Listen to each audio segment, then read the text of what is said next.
মিরপুর 10-এ আন্দোলনের প্রথম থেকে জুলাই মাসের প্রথম থেকে আমরা আন্দোলনে ছিলাম। আপনার 4 আগস্টে স্বৈরাচারী সরকারের একদিন পদত্যাগ করার একদিন আগে আমি 4 আগস্টে মিরপুর 10-এ গোলচক্করে আহত হই দুপুর 1টায়। আপনার যখন আমি আহত হই তখন ওই পাশ থেকে আওয়ামী লীগ, ছাত্রলীগ, যুবলীগ আর পুলিশ লীগ আর আনসার লীগ এরা মিল্লা বলতেছে তার ভিত্তিতে আপনার 2 নম্বর পল্লবী 2 নম্বর মডেল থানার ওসি দাদুন ফকির বলতেছে ওদেরকে ম্যাডাম বলছে সরাসরি গুলি করার জন্য, ওদেরকে সরাসরি গুলি করো। তার ভিত্তিতে আপনার 16 আসনের আল হাসিল উদ্দিন মোল্লা, 17 আসনের হইলো আপনার নিখিল মিয়া আর 14 আসনের হইলো কামাল মজুমদার, 3 এমপি মিল্লা আর তারা আওয়ামী লীগের সন্ত্রাস বাহিনীরা মিল্লা এত পরিমাণ গুলি করছে যা বলার বাইরে। আমার সামনে এক শিশু বাচ্চা ছিল, তার মানে এমনভাবে বুলেট চালাইছে তার মাথাতে ঢুকা বেড়ে গেছে।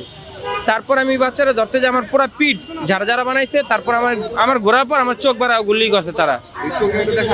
না এই যে চোখে এখনো দেখি না, দেখেন এই যে চোখে এখনো গুলি আছে, এই জায়গায় আছে 2টা আর ভিতরে এখনো 12টা, আর বাম চোখ তো নাই গা, মানে দুনো চোখেই দেখি না। তারপর আমরা চক্ষু বিজ্ঞানে যাই চিকিৎসা করার জন্য। চক্ষু বিজ্ঞানে যখন চিকিৎসা করি আমরা বলতেছে যে তোমার গুলি উঠান যাবে না, তুমি বাসায় যাও। এই জায়গায় পুলিশে ধরে নেওয়া যাইতেছে। আমি বলছি আমার পুলিশ গ্রেপ্তার করলে আমার করবো, যুদ্ধ করছে আমরা, আপনারা তো করেন, আপনারা আমার ট্রিটমেন্ট করান, আর তারা ট্রিটমেন্ট দিব না। পরে জোর জবরদস্তি 5টা বুলেট বাড়ি করানো হয়েছে। তারপর আমার তখনই তো মানে তত্ন করতে আমার বাসায় পাঠাই দিছে। পরে বাসায় আমি যখন আইছি আবার পর আমার চোখের ব্যথায় চোখ ফুল্লা যাইতেছে। পরে মেডিকেল গেছি, পর তারা মনে করেন অবহেলা করতেছে। পরে 20 অক্টোবর যে আমি ভর্তি হয়েছি, 20 অক্টোবরে যা ভর্তি হয়েছি, হওয়ার পরে আমার চিকিৎসা করছি। চিকিৎসা করার পরে যখন আমি বুলেট দেখছি আমার চোখে, আমি বললাম যে আমার চোখে তো এখনো বুলেট, আমি কি করব? তো এটা আমরা আর কিছু করতে পারবো না। আচ্ছা, তারপর আমরা বাসায় আইছি। আসার পর যেদিনে মেডিকেল যাই সেদিনে আমাদের বলে যে তোমাদের সরকার আর কত খাওয়াইবে, তোমাদের সরকার অনেক খাওয়াইছে, সরকার তোমার আর খাওয়াইতে পারবো না, তুমি বাসায় যাও। তাহলে এটাকে আমাদের উন্নত মানের চিকিৎসা হলো ভাই? এই যে নাহিদ ভাই, আসিফ ভাই, সাজিদ ভাই, আপনাদের উদ্দেশ্যে বলতে চাই, আপনারা এই যে মেডিকেলের কিছু কিছু বক্তব্য আছে আর কিছু কিছু মিডিয়ার ভাইয়ের মাধ্যমে জানাইতে চাই, আপনারা এইসব ভিডিও দেখেন, দেখা আপনারা এরা পদত্যাগ নেন। আপনার চক্ষু বিজ্ঞানে এখন আমরা চিকিৎসার জন্য গেলে, আমি গেছে কালকে গেছি চিকিৎসার জন্য, আমার বলতেছে যে তোমার ভর্তি হইবা কি লেগা, তোমার সরকার তো অনেক খাওয়াইছে, অনেক পড়াইছে, তোমার আর ভর্তি হওয়া লাগবে না, সরকার তোমাদের আর খাওয়াইতে পারবো না। এটা কোন ধরনের কথা ভাই? তাহলে আমরা অবহেলার পাত্র। আমরা যুদ্ধ করলাম, আহত হইলাম, আমরা এত কষ্ট করলাম, আজকে আমরাই অবহেলার পাত্র।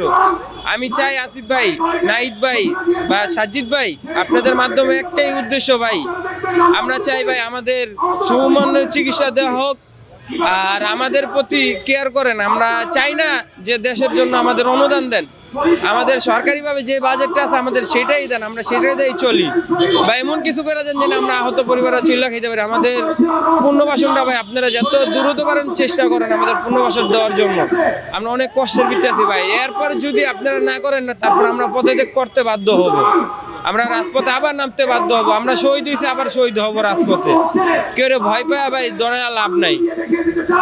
আর ভাই আপনাদের উদ্দেশ্যে একটা কথা বলতে চাই ভাই, আমাদের অনেক আহত ব্যক্তি আছে, এখনো সবাই হাজির হইতে পারে নাই, এমনও ফ্যামিলি আছে আপনার না খায়া রয়েছে। কালকে আমার বাসায় এক লোক গেছে, যা করতেছে সোহেল ভাই দেখেন আমার ঘরে ভাত খাওয়ামো যে সে চাইলটা নেই।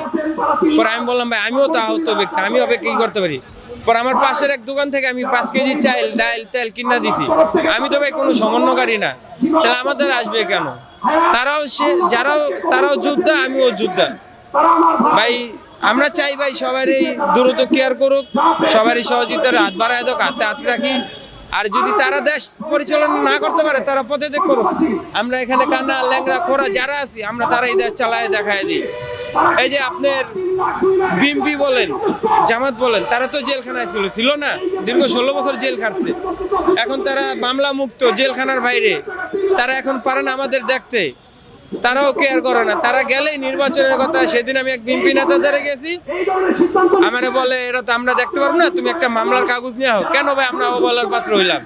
তাহলে আপনারা নির্বাচন চান, সবকিছু চান, আমাদের দেখেন আজকে যদি আমাদের কেয়ার এখনই করেন না, নির্বাচনের পর তো আমাদের কেয়ার করবেনই না আপনারা। তাহলে ভাই এই কথা ভাই কারে বলবো?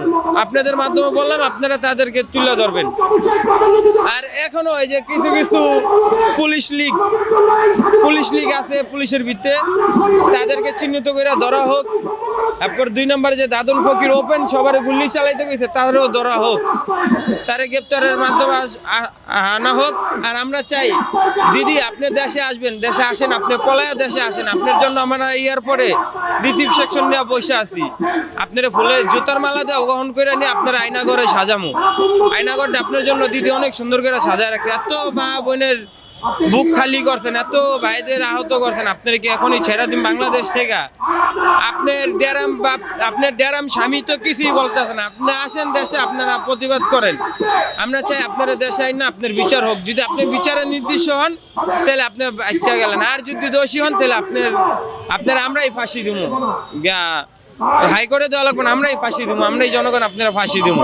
এ বলে ভাই আমার ভাষণ আমি শেষ করলাম ভাই। আমার আর কিছু একটা কথা ক্লিয়ার করেন, এই যে বর্তমান যে সমন্বয়করা যারা উপদেষ্টার চেয়ারে আছে, তারা কি এখন বর্তমানে আগের যে 5 তারিখের আগের যে স্ট্রিম, যে যোদ্ধার যে সাহসী মনোবল, ওইটা নিয়েই বসে আছে, নাকি এখন তারা নিজের জন্য কাজ করতেছে? ভাই এখন সমন্বয়কারী যারা আছে তারা এখনো মানে আমরা যে 5ই আগস্টের আগে যে একটা যুদ্ধের একটা অনুভব ছিল, সেই মনোভাব এখন নাই। এখন তারা চিন্তা করতেছে কে কোন পথে যাইবো, কে কেমনে যাইবো। তারা মনে করেন তাদের চিন্তা নিয়ে অনেক পড়ে রয়েছে। সেদিন আমি নাহিদ ভাইরে বললাম যে নাহিদ ভাই আমরা এরকম কষ্টে আছি, এখন কি করব? নাহিদ ভাই আমাদের একটাই আশ্বাস দিয়েছে, দেখো ভাই আমরা এটা তোমাদের ব্যবস্থা করবো। ইনশাল্লাহ নাহিদ ভাই সেটা করছে। কিন্তু এই যে সাজিদ ভাই, আসিফ ভাই, আপনারা কি ছিলেন? আসিফ ভাই কি ছিলেন? মেসে ছিলেন। আমি চাই ভাই আপনারা অতীত ভুললেন না ভাই, অতীত সবারই মনে থাকার দরকার। আজকে আপনি একটা আসন পাইছেন, একটা চেয়ারে বসেন, আপনি চেয়ারে পাইয়া অতীত ভুলে যাবেন ভাই, তা হবে না। আমাদের আহত পরিবারের আপনার দেখতে হবে ভাই, আপনি আগে কি ছিলেন সেটার দিকে মন মানসিকতা নেন ভাই, তাহলে বুঝতে পারবেন যে কে কত কষ্টে আছে। এখন আপনি চেয়ারে বসে ভালো মন্দ খান, আর যারা যুদ্ধ করছে তারা ভালো মন্দ খাইতে পারেন, এটা তো ঠিক না ভাই। আপনারা ইয়া করছেন কিন্তু যুদ্ধে আমরা ছিলাম, মাঠে আমরা ছিলাম, মরছি আমরা, আহত হয়েছে আমরা ভাই, তাদের প্রতি কেয়ার করেন। কিন্তু আপনি চেয়ার পাইয়া ভাই আপনার অতীত ভুলে যাবেন, সেটা তো হবে না ভাই। আপনারা ভাই কাঁধে কাঁধ মিলাইয়া সহযোগিতা করেন ভাই, সবার জন্য সহযোগিতা করেন। আর সবাই দ্রুত আপনারা আহত নিহত পরিবার যারা আছে সবাইদেরকে আপনি বাসায় যেয়ে তাদের খোঁজ খবর নেন ভাই, তাহলে আমাদের মন সার্থক হবে। আচ্ছা 1 মিনিট দাঁড়িয়ে থাকেন, একবার স্টিল আমরা কিন্তু আবার রাস্তাতে নামবো, আমাদেরকে কেউ দাঁড়িয়ে রাখতে পারবে না।